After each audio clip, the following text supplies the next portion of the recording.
जय हिंद। मैं colonel Shailendra Singh veteran gunner और कर्नल अनिल धून जो भी वेटरन हैं महार रेजिमेंट से आप सभी पत्रकार बंधुओं को नमस्कार करता हूं, धन्यवाद देता हूं कि आप सभी लोग अपना समय निकालकर इस एक बहुत इम्पॉर्टेंट टॉपिक के लिए हमारे साथ हैं।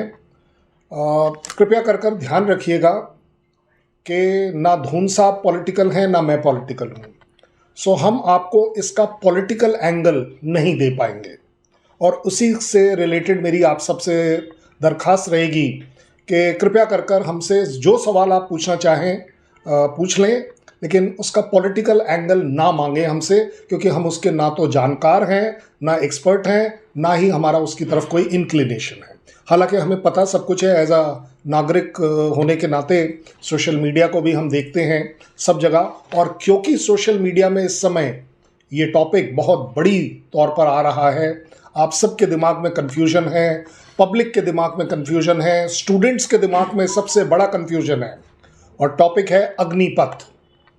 अग्निपथ स्कीम मेरे लिए मेरे रोंगटे खड़े हो जाते हैं। अगर आप देखें अग्निपथ स्कीम सोचते ही मेरे रोंगटे इसलिए खड़े होते हैं क्योंकि मैं रियलाइज़ करता हूं कि मेरी इंडियन आर्मी और हमारी, आपकी और हमारी डिफेंस फोर्सेस कितनी इंपॉर्टेंट है। इस इंपॉर्टेंट ऑर्गेनाइजेशन के अंदर अग्निपथ कितना कंट्रीब्यूट कर रहा है, क्या चैलेंजेस फेस कर रहा है, या इसमें क्या खामियां हैं। अगर तीनों बात को हम इवैल्यूएट करें निष्पक्ष होकर, तो मुझे लगता है हम लोग सब बहुत ज़्यादा अच्छे देश के नागरिक होंगे, देश के सैनिक होंगे कि यस हम अपने देश के लिए कुछ अच्छा कर रहे हैं। इसे ना तो क्रिटिसिज्म समझा जाए, मैं कहूँगा द बेस्ट फ्रेंड आपके कौन होते हैं, जो आपके बेस्ट क्रिटिक्स होते हैं। वो आपको हर वो चीज़ बताते हैं जो कि आपके लिए अच्छाई के लिए थी, लेकिन आपकी स्कीम में शायद नहीं थी। वो उसको मैं अपनी लैंग्वेज में बोलता हूँ चैलेंजेस। मैं आपको क्योंकि अग्निपथ स्कीम आज की तारीख में किसी के लिए भी नई नहीं है, छोटे मोटे मॉडिफिकेशन ज़रूर हो रहे हैं और मुझे लगता है होने भी चाहिए और होते रहेंगे, क्योंकि कोई भी जब नई स्कीम देश में, सेना में लगती है तो वो अपने आप में परफेक्ट नहीं होती। अगर इसको जिम्मेदारी से हम समझेंगे तो आप ज़रूर पाएंगे कि जो कुछ मैं कह रहा हूँ इट इज़ नॉट क्रिटिसिज्म, मैं उसकी आलोचना नहीं कर रहा, मैं आपको उसके बारे में अवगत करा रहा हूँ, उसको इवैल्यूएट करके बता रहा हूँ। आपका अपना डिसीजन है कि क्या अच्छा लगा आपको, क्या बुरा लगा। अग्निपथ स्कीम हमारे पास जून 2022 में आई। क्यों आई? सबसे बड़ी बात है क्यों आई। वो इसलिए आई थी क्योंकि हमारे पास उससे पिछले 3 सालों में रिक्रूटमेंट हमने रोक रखी थी। ये अपने आप में फौज के लिए बहुत खराब होता है कि अगर आपका हर साल का जो वेस्टेज रेट है, जो लोग रिटायर हो रहे हैं, अगर उतने ही लोग आप ना ले पाए। एक साल में हमारे पास तकरीबन 60 से 70 हज़ार फौजी लोग रिटायर होते हैं। अगर 3 साल का एवरेज लगा लें 2 लाख के करीब आ जाता है। 75 ले लो, 70 ले लो, जो भी ले लो, मतलब आप फिगर्स के ऊपर मत जाइए, क्वांटिटी के ऊपर जाइए। 3 साल अगर हमने 2 लाख फौजी सो कॉल्ड रिटायर तो कर दिए, लेकिन उसकी बदली नहीं आई, इसका इम्प्लीकेशन 3 साल बाद नहीं पता चलेगा। अगर ये चौथा साल हो जाता, 5वां साल हो जाता, अब तब सोचिए क्या। दूसरी बात, इस दौरान अगर लड़ाई होती तब आप क्या करते? मेरे पास हर चीज़ का आंसर है कि लड़ाई हो जाती है, हम रिजर्व वालों को बुला लेते हैं, हम ये कर लेते हैं, हम वो कर लेते हैं, लेकिन नहीं। एक होता है आदमी की जिम्मेदारी, खून से जिम्मेदारी, दिमाग से जिम्मेदारी, जज्बे से जिम्मेदारी। आज अगर आप मुझे बोले जज्बा मेरे में होगा कि मैं आज भी जाकर लड़ने के लिए तैयार हो जाऊं, लेकिन आज शायद फौज मुझे ना ले पाए। क्यों? क्योंकि उम्र, मैं हर जगह डिप्लॉय नहीं हो सकता। ये जो हमारे पास कमी थी, ये कमी इसलिए आई क्योंकि उस समय हम कंसिडर कर रहे थे कि क्या किया जाए, चाहे वो सरकार की कोई भी कंपल्शन हो। लेकिन एज अ फौजी मैं बड़े ठोक के कहता हूं कि आपको एक दिन की भी लिबर्टी नहीं होनी चाहिए कि आप फौज की रिक्रूटमेंट रोकें। ये अपने आप में हमारे लिए एज अ फौज एक अच्छा स्टेप नहीं है। सो वहां से बात आई कि अग्निवीर क्यों? अग्निवीर कोई स्कीम नहीं थी पहले। हमारा जो आर्मी ने प्रपोज किया था, या हमें जो गवर्नमेंट ने एक तरह से जिम्मेदारी दी थी, वो इस बात की दी थी कि फौज में क्या बदलाव ला सकते हैं। उस बदलाव के अंतर्गत हमने सोचा था कि हम एक टूर ऑफ ड्यूटी लगाएंगे। ये अग्निवीर वर्ड हमारा नहीं है, फौज का दिया हुआ नहीं है। इसमें ना फौज पहले कभी पड़ी थी, ना उसके दौरान पड़ी थी। जब आपने गवर्नमेंट ने डिसाइड कर दिया, एक्ट कर दिया, हमारे लिए कोई भी गवर्नमेंट हो, सर आंखों पर आपने एक्ट बनाकर दे दिया कि अग्निवीर होंगे, हमने आपका उसके ऊपर काम करना शुरू कर दिया। टूर ऑफ ड्यूटी क्या थी?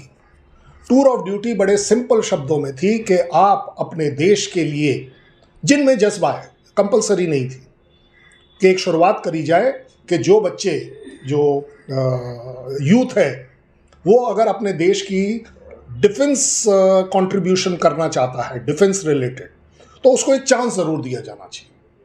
उसके फ़ायदे घाटे क्या हैं? बड़े सिंपल है। फ़ायदा ये है कि एक बच्चे में जज्बा है, उसके अंदर डिसिप्लिन आ जाएगा, वो एक उस जगह को देख पाएगा जिसके लिए उसने हमेशा से ड्रीम करी थी, उसकी पूरी फैमिली उसके अंदर प्राइड करेगी। ये हमने ये भी सोच कर किया था कि ये जो एनसीसी के प्री ट्रेंड बच्चे हैं, जिन्होंने 2-2, 3-3 साल ऑलरेडी ट्रेनिंग करी हुई है, जिन बच्चों ने स्कूल में भी एनसीसी ले रखा है, उनको एक और मौका दिया जाए कि वो फौज में आए। 1 साल, 2 साल, 3 साल जो भी डिसाइड होता कि उसके हिसाब से सर्व करें और वापस आपके सिविल स्ट्रीम में जाकर वो अच्छी चीज़ें जो उन्होंने फौज में सीखी हैं वो आपके पास वापस लेकर आए कि यस, अगर सोसाइटी में ये कल्चर जो मेरा फौजी कल्चर है कि देश फर्स्ट, इंडिया फर्स्ट अपने आप में जय हिंद, इस जय हिंद का नारा मैं कहता हूँ इसमें सब कुछ इंक्लूड हो जाता है।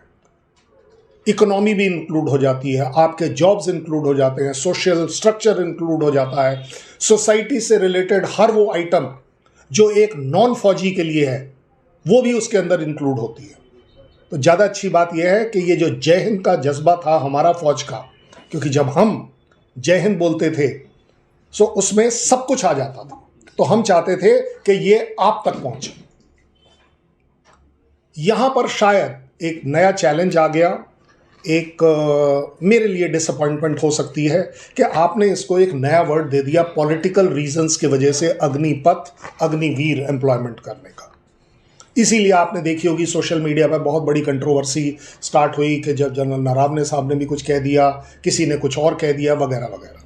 हमें उसमें नहीं पढ़ना है, लेकिन हमें इसमें ज़रूर पढ़ना है कि क्या ये स्कीम हमारे ऊपर थोपी गई, हमने ली, या हमने क्या किया। मैं ये नहीं कहूँगा कि हम पर थोपी गई।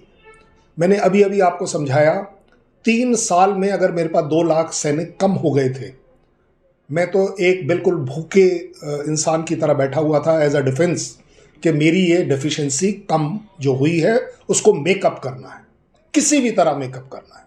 इसलिए आपने देखा कि फर्स्ट ईयर में हमने स्ट्रेट अवे इसको एक्सेप्ट किया कि चलिए 40,000 लोगों को हम लेंगे। हालांकि इसमें आने थे 46,000 वर्सेस जो मेरा वेस्टेज रेट है 70,000 से ज़्यादा का। ये अपने आप में इम्बैलेंस है, लेकिन एट दैट टाइम हमारा जो एम होता है आर्मी में वो ये कभी नहीं होता कि हमारे पास क्या कम है। हम हमेशा ये देखते हैं हमारे पास जो है उसमें हमने काम कैसे करना है। सो यहाँ पर हम स्कोर कर गए। आपके क्रिटिसिज्म करने को क्रिटिसाइज कर सकते हैं कोई भी कि आपने ये लिया ही, एक्सेप्ट ही क्यों किया आर्मी ने। आर्मी एक्सेप्ट्स एवरीथिंग जो आप पॉलिटिकली, जो आप as a country government decide करते हैं, हम सिर्फ उसमें विश्वास करते हैं। उसमें क्या कमी है, क्या ज़्यादा है, इसमें हम विश्वास ज़्यादा नहीं करते हैं। इसलिए आप देखते हैं कि इस पर भी कंट्रोवर्सी आई थी कि क्या उनकी अग्निवीर की तनख्वाह 10,000, 20,000, 30,000 क्या होनी चाहिए। It doesn't matter to us. आज भी अगर मैं कहूँ मेरी तनख्वाह कम है तो कोई गलत नहीं होगा। मेरी तनख्वाह कम है उन लोगों के मुकाबले में जिनके पास ज़्यादा है, लेकिन मेरे से नीचे भी काफ़ी सारे हैं जिनकी तनख्वाह मेरे से कम है। सो कंपैरिजन करना अपने आप में शायद गलत हो जाएगा, but at the same time इसमें कोई शक नहीं है कि अग्निवीर की तनख्वाह केम एज अ शॉक जब आई थी कि 20,000 रुपये। 20,000 रुपये मुझे लगता है अगर आज अपना गूगल कर देख लेंगे तो शायद डेली वेजेस भी इससे ज़्यादा है, एक मजदूर के डेली वेजेस। सो सबसे बड़ी बात यह है कि क्या अग्निवीर अपने आप में एक अच्छा प्रपोजल है या नहीं। ये आपका काम है इवैल्यूएट करना, ये मेरा नहीं है।